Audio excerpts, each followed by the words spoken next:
Assalamualaikum dan salam sejahtera. Anda bersama saya Nabia Hamid. Kita kembali bersiaran dalam program Inside Talk yang membincangkan isu-isu politik dan juga isu-isu semasa tanah air.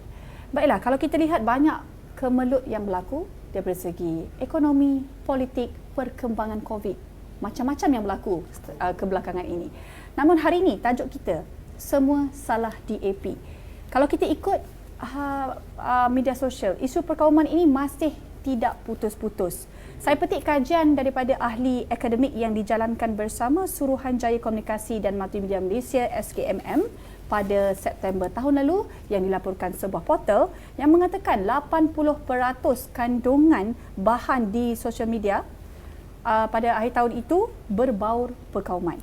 Okay, kalau kita lihat antara yang dibangkitkan di media sosial, kalau anda boleh baca sendiri di media-media sosial maupun kenyataan ahli parti politik, mereka juga menyebut mengenai DAP. DAP lah salah. Ini semua salah DAP. DAP mahu mengancam UMNO, DAP mahu mengancam Melayu, DAP mahu mengancam Islam. Untuk tajuk ini semua salah DAP, kita akan kupas bersama tetamu istimewa hari ini. Buat julung kalinya, terima kasih YB Howard Lee yang juga Adun Pasir Pinji. Jauh datang daripada Perak. Ipoh. Sihat? Sihat. Terima kasih atas jemputan. Okey. YB memang stay daripada Ipoh ke macam mana? Pagi tadi dari Ipoh lah. Daripada Ipoh. Dari Ipoh pagi tadi. Untuk tajuk semua salah DAP ni kita akan kupas kejap lagi. Sebelum itu saya nak ajak penonton di The Malaysia Insight, anda boleh share. Jadi ramai orang boleh tengok, kongsikan di ruangan Facebook anda. Ramai boleh dapat intipati daripada YB Howard hari ini. Dan jangan lupa, jika anda mempunyai sebarang pertanyaan, anda boleh kongsikan di ruangan komen. Sekiranya ada kesempatan, saya akan bacakan dan kita akan tanyakan terus kepada YB hari ini. Okey YB? Boleh. Kita santai-santai saja hari ini YB. Soalan pertama saya YB. YB dah berapa lama dalam parti? Semestinya berhadapan dengan sentimen-sentimen ni. Jadi sentimen mengenai ini semua salah DAP. Apa pandangan YB? Saya rasa dengan sentimen, saya rasa kita kena tumpu kepada istilah sentimen. Sebab sentimen tak semestinya selari dengan realiti. Sebab sentimen ni boleh digorengkan, boleh dikipaskan, boleh dihasutkan. Saya masih ingat penggal pertama, sebab saya jadi adun tahun 2013. Tadi Nabiha pun kata first time cover jadi wartawan pun 2013 kat Perak kan. Pada ketika itu memang rasa sentimen di social media di luar sana memang boleh dikatakan angin kebencian yang agak kencang rasanya. Sebab dengar tiupan angin tu dengar lah, tapi rasa macam tak rasa tapi dengar. Di kawasan saya, Pasir Pinji, saya kena bubur disclaimer lah. Pasir Pinji adalah salah satu dun di mana peratusan undi Cina paling tinggi di negeri Perak. Tetapi di dalam kawasan saya terdapat satu kampung, nama dia Kampung Pasir Putih. Ramai orang tersohor, orang-orang hebat, orang Melayu di seluruh pelosok Malaysia sebenarnya datang daripada Kampung Pasir Putih. Dan di situ saya yang termasuk Kampung Pasir itu termasuk dalam Dun Pasir Pinji. Dan awal-awal saya masuk rasa macam segan, takut pernah ada pengalaman di baling tomato lah, ubi kentang bila drive lalu tempat tu. Tetapi selepas insiden tu, dan jelas pada ketika tu yang baling tu orang UMNO. Ketika tu lah. Sebab kita drive lepas di sebelah kanan markas pemuda UMNO, sebelah kiri pula markas wanita UMNO. Pada ketika itu 2013. Lepas menang pula kena masuk balik. Kalau ada tentangan perlu kita berkawan. Last masuk orang kampung okey saja, bukan saja okey, malah sangat mesra. Raya rumah terbuka, jemput adun, jemput saya pergi. Lama kelama tak lama, 2-3 bulan kemudian tu duduk sembang dengan anak-anak muda kampung. jadi kawan. Bukan saja jadi kawan, jadi rakan kongsi untuk buat projek-projek, buat kerja-kerja amal dan kebajikan dalam kampung. Baik-baik saja. Dan saya lepas itu pun mula tanya soal, betul ke orang benci sangat DAP, orang kampung, orang Melayu juga? Tak, orang UMNO je yang benci. Orang PAS saja yang benci. Kami orang kampung tak ada masalah. Dan sejak itu saya mula asingkan antara sentimen dan realiti. Dan bagi saya lah, sentimen itu datang dari mana? Sentimen datang daripada realiti bahawasanya pada ketika itu parti-parti pemerintah dan parti-parti yang berdasarkan kaum atau berasaskan kaum, tak naklah sebut parti asaskan perkauman, tapi parti asaskan kaum pantang sangat dengan parti yang bukan kaum. Sebab ia membolehkan mereka untuk melanjutkan satu naratif yang memberi keabsahan kepada kewujudan mereka. Dan bagi kami, perjuangan DAP dan perjuangan kami adalah untuk mengembalikan kuasa kepada rakyat. Dan mereka nak mengekalkan kuasa kepada sang penguasa apa jua caranya. Dan cara yang ditemui mereka adalah untuk mengapi-apikan sentimen kaum dan pertentangan kaum. Tetapi lumrahnya dan hakikatnya sebenarnya satu pertentangan kelas. Jadi itulah sebenarnya mereka nak kekalkan relevan dan kekalkan kewujudan mereka dengan mengabsahkan perjuangan inverted commas mereka, iaitu perjuangan berdasarkan kaum. Kami nak menjadikan rakyat sebagai tuan, tak kisah kaum. So mungkin itu sebagai pertengahan kelas itulah. Yeah. Orang kata kalau di Malaysia ni yang kaya makin kaya, yang miskin tetap miskin dengan subsidinya, betul? Yang kaya dan berkuasa terus menindas, dan yang miskin dan susah dan lemah turut tunduk tertewas. Mereka nak kekalkan benda tu dan kita nak lawan benda tu. Itulah sebab kami jadi musuh mereka. Tapi kalau ikutkan daripada orang kata label yang diberikan pada DAP ni, DAP mengancam Melayu, DAP mengancam Islam. Apakah benar? Benar ke tak benar? Sebab kalau ikut kata bagi saya lah, kalau kebenaran itu ada, saya nak tanya balik soalan. Apabila kerajaan negeri Pulau Pinang awal sehingga sekarang, kerajaan yang diketuai DAP, komposisi adun DAP ni besar, tapi kerajaan Pakatan Rakyat ketika itu dan sekarang Pakatan Harapan, kerajaan yang diketuai, dianggotai DAP meningkatkan peruntukan kepada masjid-masjid, kepada orang Melayu, kepada orang Islam. Adakah itu bertentangan dengan agenda memperkasakan Islam? Adakah itu salah? Apabila DAP, kerajaan DAP, anggota DAP, parti DAP yang mengangkat agenda MA63 untuk mengembalikan Sabah dan Sarawak ke kedudukan yang sepatutnya, adakah itu menentang agenda pemerkasaan Bumi Putera?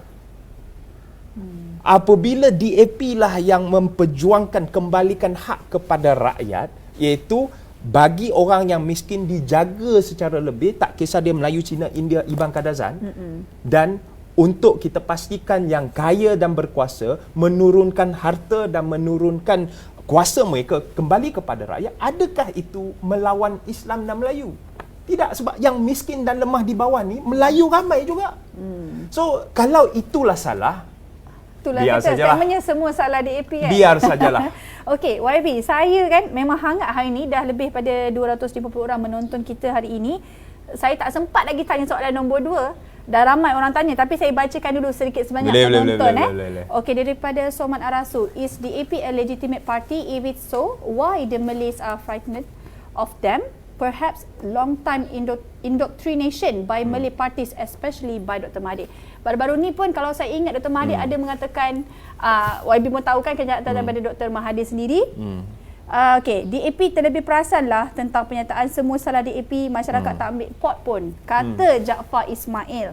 Okey, saya bacakan dulu. Hussein Cik Ismail, DAP lebih efektif daripada kerajaan Tebu Atap. Okey, bukan saya kata, Hussein Cik Ismail yang kata. Daripada Go Yu Liang, tanya YB mengenai semalam ada pembangkang hantar memorandum untuk menamatkan darurat agar parlimen dibuka. Apa pendapat YB? Okey. Dan yang terakhir, bukan yang terakhir, yang terkini kepada DAP kalah kenapa DAP kalah di Kedah kalau parti YB dapat sambutan. Daripada Lim Ki Zun dan juga Ramli Tamli, terbaik DAP PH, dia buat kurungan. Okey. Baik, itu antara soalan. Okey, kita jawab dulu soalan yang pertama mengenai is DAP a legitimate party? I think the answer is in the question itself. Alright, is DAP a legitimate party? Well, if you say boleh campur, boleh, kan? no problem. Sebab tanya dia dalam bahasa putih Inggeris, kan. So, kita jawab. I think the key is DAP has been around for 50 something years, over half a decade, and we have contested in every single general election. I don't think the legitimacy is ever a problem, and by virtue of the fact that we are a very legitimate party who has contested in every single general election, we are legitimate. And if we really are that much of a threat, why are we still around as a legitimate party who continues, and right now we are the largest party in parliament. So I think the fact that we are a legitimate party with the largest number of seats by a single party in parliament actually tells us that that is precisely why we are a threat to those who are in power. And that gives you a kind of reason to speculate why those in power want to paint us in the paint that they have. Okay. Saya harap itu movement ni lah. Orang tak ambil pot pun. Orang ambil pot pun. Betul ya. Orang tak, macam saya sebut tadi lah. Budak-budak kampung Pasir Putih, anak-anak Melayu, belia yang sekarang tengah sengsara sebab ekonomi teruk, dia pun tak ambil pot sangat tentang cengkaman atau hasutan politik oleh sang penguasa. Dia sekarang memang tengah fikir macam mana nak cari kerja, yang tak ada kerja, yang ada kerja macam mana untuk dapat cukup rezeki untuk pastikan hari ini kenyang, esok ada makan ke tidak. So di dalam suasana sekarang di mana youth unemployment adalah paling tinggi 13 point something %, di mana memang ekonomi satu dunia tengah sengsara, di mana kita sedang menghadapi krisis ekonomi, krisis kesihatan, krisis pendidikan sebab dah ada lost generation setahun lebih tak boleh pergi sekolah, anak-anak tak boleh pergi sekolah. Rakyat tengah fikirkan macam mana nak survive. Rakyat tengah fikirkan macam mana untuk pastikan tahun depan, tahun kemudian itu tidak akan menjadi lebih susah daripada sekarang. Tapi masih ada orang pihak sang penguasa yang nak kekal berkuasa dengan menghasut api-api kebencian. So, memang rakyat tak ambil pot pun. Yang rakyat ambil pot adalah apa yang boleh kenyangkan perut. Dan tentang tamat darurat. Tamat darurat, betul. Pandangan saya, darurat ini mungkin nanti akan dipanggil polis kerana fake news ke apa. Tapi tak kisahlah, ini adalah pandangan saya. Darurat ini bukan apa yang dinyatakan oleh pihak parti pemerintah sekarang. Kononnya nak sekat COVID sahaja. Tetapi kalau nak sekat COVID, perlukah kita gantung? Sebab apabila Dewan-Dewan Undangan Negeri dan juga Dewan Rakyat dan Dewan Negara, Parlimen, institusi penggubalan dasar dan pembuatan dasar tertinggi di Malaysia dan juga wadah demokrasi yang tertinggi di Malaysia digantung fungsinya, tak usah kita cakap tentang ahli parlimen tak boleh nak buat kerja, yang tak nak buat kerja sekarang makan gaji buta. Tak usah kita sebut benda tu. Cuma institusi demokrasi tertinggi di negara kita terganggu operasinya dengan tergantung fungsinya, bermaksud demokrasi tergantung di Malaysia. Dan saya sentiasa pegang kepada a government answers to parliament. Government answers to Dan apabila pihak yang perlu kerajaan atau pemerintah atau kabinet jawab, parlimen tak dapat jawab kepada kabinet tak boleh nak jawab kepada parlimen, maksudnya dia tidak boleh dipersoalkan. Maksudnya dia ada kuasa mutlak. Dia boleh meluluskan apa sahaja. Inilah lari daripada asas negara kita. Asas daripada sistem pentadbiran yang termaktub dalam perlembagaan. Jadi tamat darurat segeralah yang saya tuntut. Dan benda ni adalah tuntutan daripada Pakatan Harapan juga. Dan itu pendirian saya lah. Tak ada lain, tak ada bukan daripada kita kena segera kembalikan parlimen, kembalikan legislatif dan kembalikan keseimbangan kuasa dalam struktur negara kita, pentadbiran negara kita. There's no option else. So, tentang kalah Kedah. Sebenarnya kat Kedah DAP tak tanding banyak kursi. So, saya rasa agak tak adil kalau kata kalau DAP kalah di Kedah, kita tak boleh jadi kerajaan. Saya sentiasa berpegang kepada kita perlu gembeling segala tenaga untuk melawan, dan saya guna istilah melawan kerana yang status quo ni perlu, wajar dan wajib dilawan sebab mereka zalim. Kezaliman tu wajib dilawan. Dan untuk melawan secara efektif dan efisien dan berkesan, kita perlu gembling segala sumber tenaga untuk melawan. So, saya rasa ya, mungkin DAP tak menang cukup, tetapi kita pun tak tanding cukup lah. So, tapi saya rasa tak usah kita sebut tentang DAP kena lawan berapa, PKR kena lawan berapa. Saya rasa kita kena gemblingkan semua tenaga. Baik, cakap mengenai kemelut politik yang berlaku sekarang, banyak juga kenyataan dan kita tengok UMNO. Ada juga ura-ura katanya, sampai keluar audio lah sebelum ni, ada kerjasama dengan UMNO dan PKR. Lepas tu ada juga kenyataan daripada pemimpin DAP yang kata, DAP takkan bekerjasama dengan UMNO. Jadi nak tanya dengan pandangan Wabi, adakah sangat mustahil mengenai kerjasama DAP dan UMNO ni? Saya faham DAP dan UMNO ni kira kata musuh seteru lah daripada awal perjuangan tu. Tapi apa pandangan Wabi? Adakah mustahil? Sebab untuk mendapatkan, orang kata, bak kata pemimpin-pemimpin yang saya dah interview sebelum ini, dia kata kestabilan politik tu amat penting. Jadi untuk mendapatkan kestabilan politik, kena ada, orang kata, gabungan politik yang kukuh juga. Jadi apa pandangan? Bagi saya, apabila disebutkan atau ditanyakan adakah ia mustahil, saya dah duduk dalam politik negara ini agak lama lah, sejak 2008. Kebanyakan benda yang pernah disebutkan sebagai mustahil dah berlaku. Misalnya, ambil contoh. Setahun setengah yang lepas, dikatakan akan adanya proklamasi atau diisytiharkan darurat, mustahil. Orang kata. Dah jadi dah. UMNO dengan PAS bersekatil. Dah kahwin? Dah kahwin sekarang. Dah cerai dah. Tapi 2 tahun hampir. Belum cerai lagi. Belum. Sekarang duduk serumah tapi tak bersetubuh. Tapi ada tampur-tampur lagi. Tapi itu yang orang kata. Saya sebut je. Nanti orang kata saya pula kata kan. Itu konteks. Memang never say never lah. Sebab when you say never, itulah cabaran untuk benda tu berlaku. Tapi pada ketika yang sama, ia sudah tentu kestabilan politik adalah yang paling penting sekarang.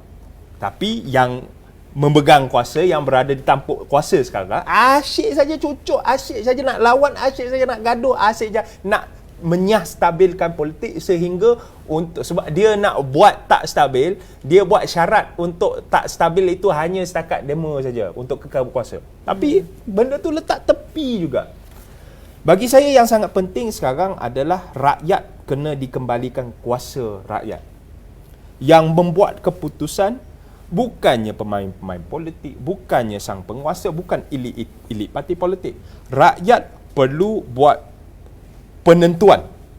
Dan dengan itu, sekiranya lepas PIU yang akan datang ni, tak kisah dia hujung tahun ni ke, tahun depan ke, dia tak berani nak panggil pilihan raya walaupun COVID dah selesai, mungkin 2 tahun selepas ni mungkin baru akan pilihan raya. Kita tak tahu sebab kuasa penentuan tu ada kepada sang penguasa. apabila rakyat dah buat satu keputusan, kita perlu sebagai pemimpin politik, sebagai orang yang diberi amanah membuat satu keputusan yang berdasarkan kestabilan politik dan juga untuk kesejahteraan rakyat. Dan tiada soalan lain yang perlu digunakan sebagai alasan. Hanya dan cuma dan semata-matanya kesejahteraan rakyat yang paling penting. Dan saya nampak, saya unjurkan rakyat yang berkuasa, tapi saya unjurkan tidak akan ada satu parti politik pun yang akan berdominan. Tadi Nabi Ha sebut tentang ada 2/3 dulu. Kita tu dah tak ada dah. So sekarang ni 2/3 tu tak dapat dicapai ataupun tak perlu dicapai untuk kestabilan politik? Bukan tak perlu, tak akan dicapai. Tak akan. Cuma ia membuka dengan keadaan di mana tidak akan ada satu parti pun yang akan dominan. Jangan kata 2/3 lah, nak dapat majoriti satu parti pun tak akan ada. Rasanya tak akan ada.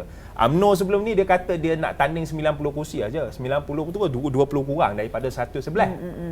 DAP kita sekarang 42 kursi, kita tanding lebih tu, takkan lebih 10, takkan lebih 3 kali ganda. So momokan bahawa DAP akan berkuasa, segalanya akan hancur, tak masuk akal. Tapi tak apa, tak ada satu parti politik pun yang akan dominan. Bermaksud keadaan itu yang dibawa oleh rakyat ni cerdik. Rakyat ni celek mata. Dan apabila tak ada satu parti politik yang akan dominan, itu akan memaksakan semua parti politik untuk duduk bincang bagaimana untuk realisasikan kesejahteraan rakyat yang sebenar-benarnya. So bermaksud rakyat akan paksa parti-parti politik untuk duduk semeja yang kata, hampa ni jangan gaduh, hampa ni kita dah buat keputusan, hampa kena runding. Tapi kalau ikut kiraan sekarang kan, majoriti kalau ikut parlimen memang tak tahulah majoriti sekarang PN berapa. So kita tengok yang ni tarik. Saya pun tak tahu nak kira macam mana dah. Saya pun tak tahu. Tapi kalau ikut apa sebenarnya formula, kalau ikut yang sekarang ni, apa sebenarnya formula yang terbaik? Adakah PH 2.0, BN 3.0 ataupun PN 2.0? Formulanya senang. Formulanya apa? Rakyat akan tentukan lepas pilihan raya, kita tengok macam mana. Sebab kalau sekarang kita nak preempt, susah sebab rakyat belum buat ketentuan.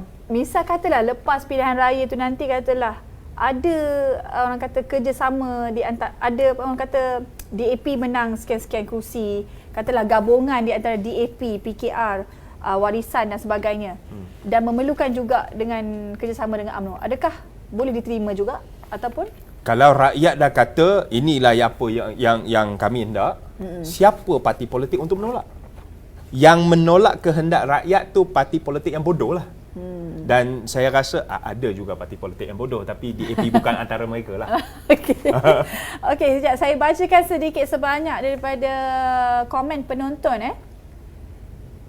Banyak ni, banyak komen. Selepas Lim Kizun tadi, Zaliha Ibrahim dia bagi komen sikit, saya bacakan daripada Puan Zaliha Ibrahim. Dia betul apa yang diperkatakan, rakyat dah amat sengsara, tambahan dengan harga barangan yang terlalu tinggi. Tamatkan darurat. Okey, Go Yuliang lagi dia tanya, YB mengenai indeks kebebasan media negara dah jatuh 18 tangga ke 119. Ini menunjukkan apa isyarat dimahukan, khususnya kerajaan PN cuba mengehadkan kebebasan media. Itulah kena baca The Malaysia Insight banyak. Sebab Malaysia Insight dia bebas sikit. Okey, dan seterusnya Ramona Aimer komen sikit YB pasal dakwaan Liu Chintong. Nak pecat dia kata Mahathir Tun M nak pecat Yeo Bin Yin semasa jadi menteri dulu.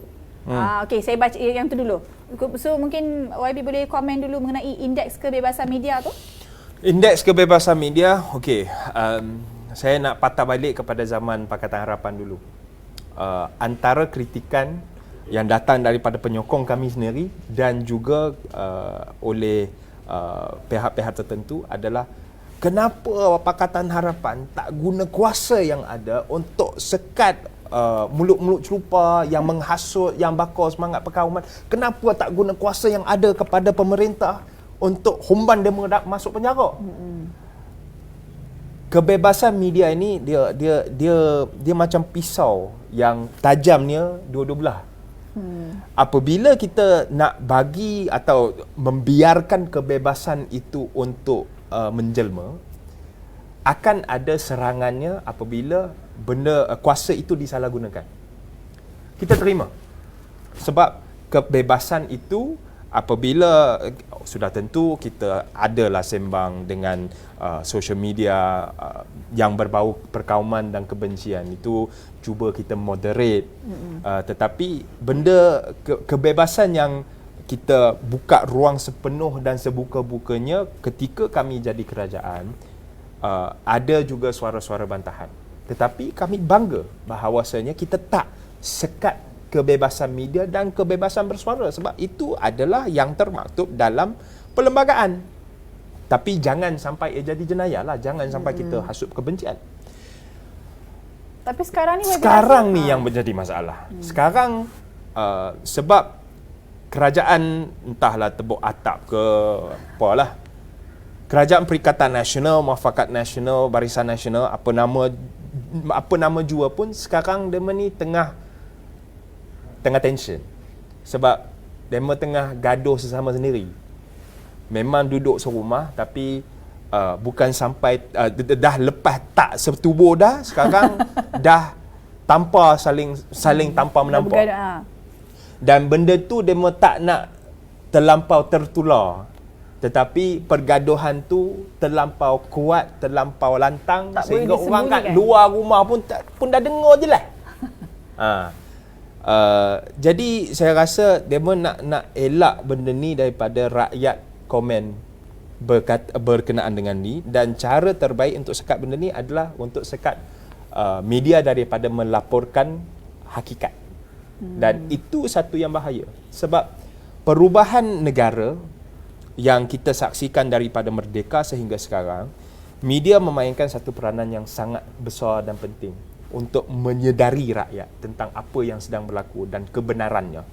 Dan bila media disekat, maksudnya kebenaran sedang disekat. Dan ini sangat bahaya. Betul. Dan benda ni perlu dilaporkan. Tapi alhamdulillah setakat ni Daily Insight masih lagi tak ada masalah. Belum lagi. Okay. Kita doakan. Okey YB, yang soalan mengenai Liu Ching-tong kata. Satu, saya belum baca lagi buku Ching-tong. Okey. Kalau nak tahu, beli buku Ching-tong baca. Keduanya, tentang ura-ura Tun nak pecat nak pecat Bin.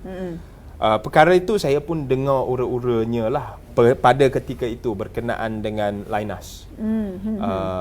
Tetapi yalah, apabila kita nak menjaga kepentingan rakyat, kepentingan alam sekitar, alam semula jadi, environmental credentials, kalau itulah yang menyebabkan orang kami nak dipecat, susah juga kan? Betul? Susah jugalah. Okey, banyak sangat soalan. Okey, saya punya soalan pun tak sempat habis lagi ni. Orang dah apa? Macam berborak dengan orang kampung guna dialek Perak. Ya dah. Kejap, apa lagi ni? Nanti saya nak habiskan soalan saya dulu. Boleh. Sebelum saya nak baca soalan penonton. Okey, YB, cakap mengenai kerusi-kerusi di AP ni. Kalau kita lihat, kerusi di AP baik Parlimen maupun DUN banyak tertumpu di kawasan bandar, dan di luar bandar ni majoritinya orang kita tahu Melayu. YB rasa kenapa DAP tak pergi ke seat luar bandar ni? Adakah takut sebab tak diterima oleh pengundi Melayu dan sebagainya, ataupun bagaimana? Saya perlu tegaskan bahawasanya ya, mungkin kebanyakan luar bandar punya seat Melayu. Tetapi 70% daripada pengundi Melayu bermastautin di kawasan bandar. Ramai pengundi Kelantan duduk dan kerja di KL dan Ipoh. Okey. So, saya rasa faktor takut pengundi Melayu tu tak wujud. Keduanya, saya ambil contoh Selangor. Orang fikir Selangor ni bandar metropolitan dan sebagainya. Tapi dusun tua. Ambil dusun tua ditanding oleh anak hasil sekolah demokrasi orang DAP, Adri Faizal. Melayu. Dusun tua ni majoriti Melayu. Dan apabila kata takut undi Melayu, saya ambil contoh 4 daerah mengundi di Dusun Tua. Dia separa bandar ke luar bandar. Okey. Kampung Melaka, Batu Empat Belah, Kampung Nanding dan juga ada satu lagi. Dia ada 4 daerah mengundi yang majoriti Melayu, 80% Melayu ke atas. Adri menang. DAP menang. 80% ke atas Melayu. Paloh di Johor, Sheikh Omar, calon DAP, jadi adun pun adun DAP, ketua DAPC Negeri Johor. Tapi mungkin adakah itu disumbangkan daripada bendera PKR, lambang tu? Sebab kalau contohlah diletakkan logo DAP di tempat kawasan luar bandar. Adakah macam mana pula? Sebab kata luar bandar, kerusi-kerusi yang DAP menang di Sabah, yang 80% memang luar bandar. Orang asal ada, orang Melayu ada, orang Cina ada. Menang kursi-kursi kami juga. Luar bandar juga. Jadi saya rasa masalahnya adalah apabila kita kaitkan luar bandar dengan kaum. Itu saya rasa kurang tepat. Sebab Malaysia ni pelbagai. Sabah, Sarawak, jangan kata Sabah Sarawak lah, di Ipoh pun dari hulu ke hilir pun berbeza-beza. Kalau kita pergi sebelah utara, orang utara cakap pun utara. Kalau pergi ke sebelah Selangor lah, di hilir, dia dinamik, sangat dinamik. Dan orang Melayu sendiri pun bukan monolitik, bukan homogeneous. Jadi bagi saya lah, geopolitik berbeza dengan kaum, dan apabila kita kaitkan kaum dan sesetengah kaum dengan sesebuah demografi, ada sebuah demografi dengan sesebuah geopolitik, itu tak kena sebenarnya. Okey. Okey, saya baca pula ni tu soalan yang kita ni, saya ada soalan daripada penonton banyak sangat. Kita ada lagi berapa minit? 10 minit Tuan Direktor? 10 minit lagi kan? Okey, kita lagi 10 minit lagi YB. Tapi tak apa, saya bacakan soalan penonton yang banyak ni. YB, pada PRU14, DAP 45 kerusi setelah bertukar jadi pembangkang. Kenapa DAP mengangkat orang lain jadi ketua pembangkang sedangkan DAP kerusi terbanyak? Itu soalan pertama, Amri Ismail. PRU15, adakah DAP akan bertanding kawasan Melayu dengan lambang sendiri? Okey, tadi dia lebih kurang, dia cuma beza itu Sabah Sarawak lah yang YB sebut tadi. Itu daripada Amri Ismail. Ni tadi Rosan Abdullah kata DAP Parti Anti Melayu dan Islam. Dan daripada Naim Al-Kalantani, mungkin orang Kelantan, Howard bercakap macam berbual dengan orang kampung guna dialek Perak tadi dia kata. Okey, dan Muhammad Najib, tidakkah YB merasakan kerjasama DAP dengan UMNO jika benar berlaku akan meletakkan DAP dalam keadaan dilihat sebagai parti Cina sebagai MCA? Kerana ini pernah berlaku kepada gerakan sewaktu mereka bekerjasama dengan UMNO dulu. 10 minit lagi. Logo sendiri, saya sendirilah berkecenderungan untuk kekalkan Pakatan Harapan. Sebab PRU lepas kita guna nama Pakatan Harapan, lepas menang dan berjaya daftarnya Pakatan Harapan, PRK proses nak ada wujudkan logo Pakatan Harapan itu berliku-liku jalannya, dan memang berdarah. Kita memang berdarah untuk capai benda tu. Jadi kita nak angkat benda tu, dan itu bukan saja simbol silaturahim yang telah terjalin selama ini di antara parti Pakatan Harapan, dan juga sebenarnya ada satu simbol perjuangan perubahan. Jadi saya berpandangan bahawasanya elok kita gunakan lambang itu untuk gembeling segala tenaga untuk membawa perubahan yang sebelum ini tercantas atau tergantung. Okey, itu pandangan saya. Dan sama ada benda itu akan berlaku, sudah tentu Sabah dan Sarawak ada otonomi Sabah dan Sarawak, itu kita akan biarkan harapan Sabah dan Sarawak untuk tentukan. Tetapi bagi saya, Pakatan Harapan adalah jenama, logo dan satu perjuangan yang perlu, bagi saya wajib dikekalkan dan diperkasakan. Pasal kerjasama dengan UMNO menjadikan siapa ya? Muhammad Najib. Muhammad Najib. Soalan nakal ni. Soalan nakal. Kerjasama dengan UMNO akan menjadikan DAP menjadikan macam MCA. Satu, kerjasama dengan UMNO belum jadi, tak jadi, belum ada kesan yang dia akan jadi. So, tapi tak apa, saya akan jawab juga. Saya nak tanya, parti Cina yang satu-satunya ada di Malaysia ni apa? Satu-satunya? Ya. Rasanya ada dua. Tak, Parti Gerakan Campur. MCA lah. MCA? MCA. DAP adalah parti berbilang kaum. Adun Melayu ada, Adun Iban ada, dan MP Iban ada, India Kadazan ada, India ada, Sikh ada, Cina ada.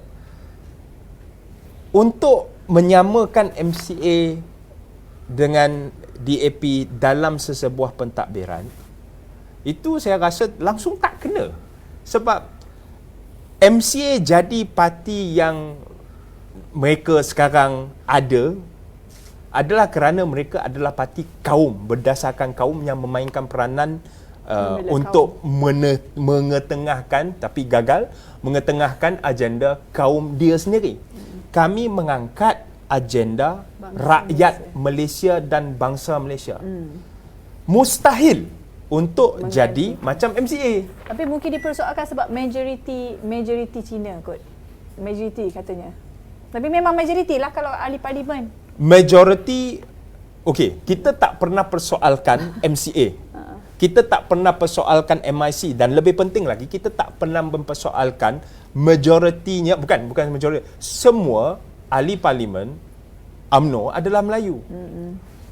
Kita tak persoalkan perjuangan mereka. Sebab mereka menyatakan bahawa mereka adalah parti Melayu. Kami adalah parti Malaysia dengan perwakilan di legislatif dan di akar umbi daripada semua kaum. Tetapi kenapa kami pula dipersoalkan? Itu yang pelik.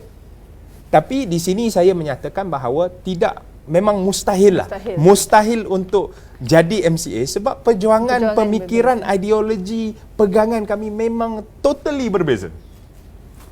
Okey, itu jawapan. Harap menjawab kepada Muhammad Najib, dan kita ada lagi 5 minit YB. Ada lagi? Tadi ingat dah 5 minit. 10 minit. Okay. Yang soalan saya bacakan untuk Keng Hong Lo. Selamat pagi YB. Pagi. Angka kes positif masih berada di 4 angka. Darurat juga masih dilaksanakan. Kalau tiada pelabur melabur di Malaysia, ekonomi terus jatuh. Adakah kemungkinan berlaku kita mengeksport buruh ke luar negara pula? Mungkin boleh komen mengenai sebelum kita kesimpulan. Ini secara ringkas. Saya sendiri menyaksikan jatuhnya, gagalnya, kaputnya satu business deal.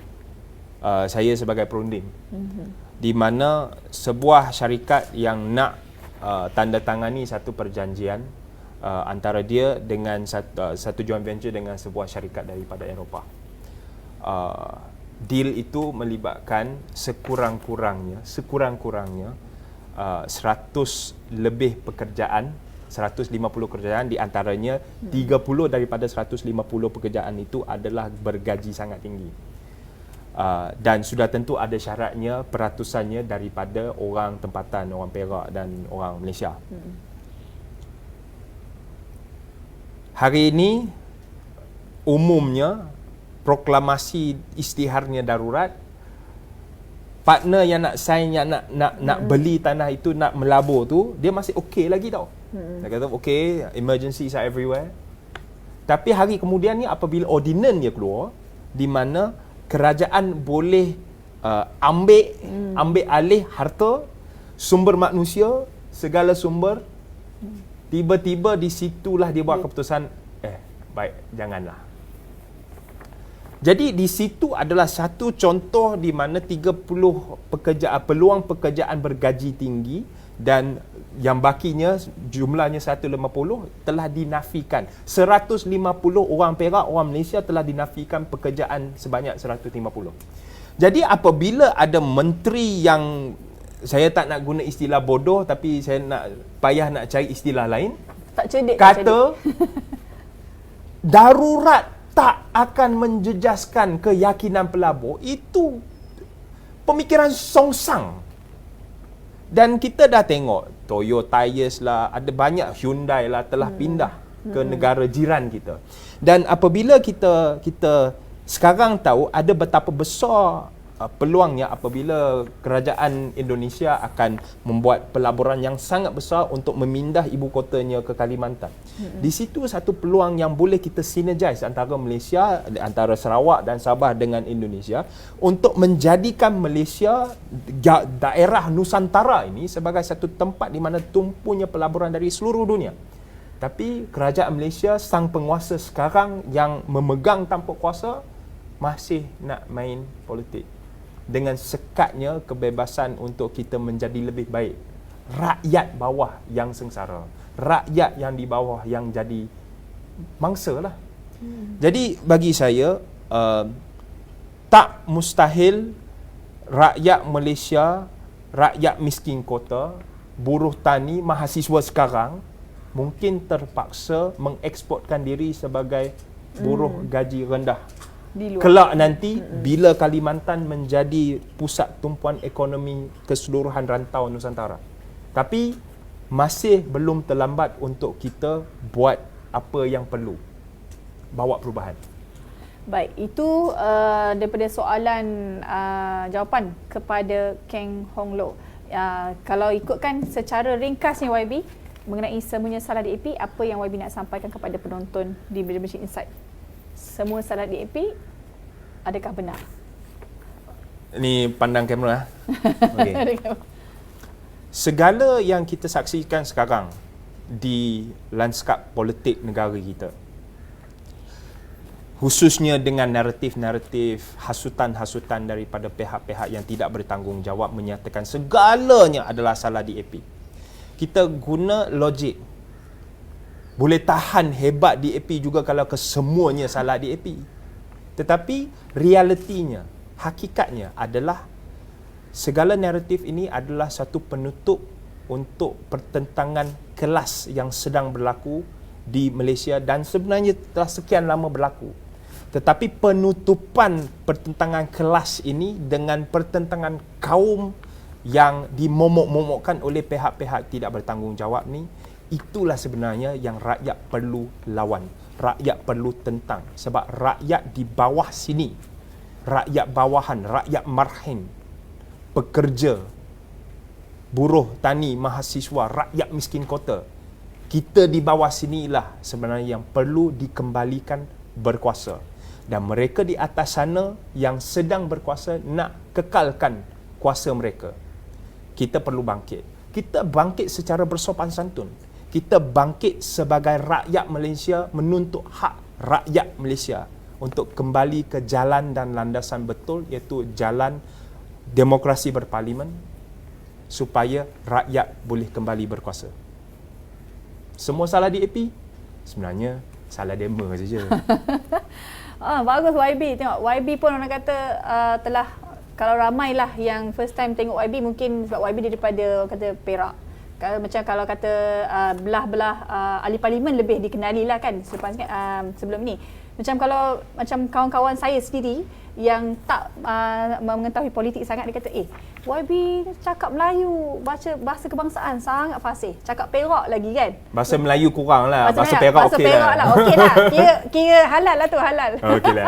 Okey, terima kasih sangat YB. Lepas ni kalau ada isu-isu yang hangat, mungkin kita boleh cakap pasal anak muda dan sebagainya selepas ini. Kalau ada jodoh, kita akan jemput YB lagi ke Insight Talk. Dan terima kasih banyak kepada penonton di The Malaysia Insight yang sudi bersama kami daripada awal sehingga akhir rancangan. Sekiranya anda mempunyai sebarang cadangan, anda boleh hubungi kami di email www.themalaysiainsight.com. Di sana ada butiran, boleh email secara terus dan apa-apa saja cadangan yang kita boleh tampilkan panelis nak siapa selepas ni kan. Jadi nampaknya itu saja. Selamat berpuasa. Selamat menyambut Ramadan. Saya patut cakap awal tadi tapi saya baru cakap akhir ni. Terima kasih kerana menonton. Assalamualaikum. Saya Nabia Hamid. Assalamualaikum warahmatullahi wabarakatuh.